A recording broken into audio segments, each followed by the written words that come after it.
বর্তমান বাজারে আইফোন 7 হচ্ছে বেশ জনপ্রিয় একটি মোবাইল হ্যান্ডসেট, যার কালার এবং ক্যামেরা সিচুয়েশনগুলো ছিল বেশ দেখার মতো।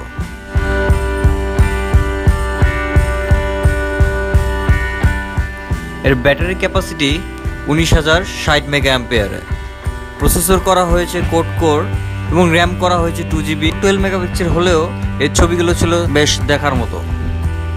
ফোনটাই এতটাই স্লিম যে হাতে নিয়ে আপনি কখনো বোরিং ফিল করবেন না। ট্রাস্ট মি, এই ফোনটি আসলে অন্যরকম একটা জিনিস। সেন্সরের কাজগুলো আপনি খালি চোখে না দেখতে পেলেও ক্যামেরায় কিন্তু ঠিকই ধরতে পারে। যদি আমাকে জিজ্ঞাসা করা হয় 2017 সালের মতো বেস্ট ফোন কোনটি, আমি অবশ্যই বলবো আইফোন 7।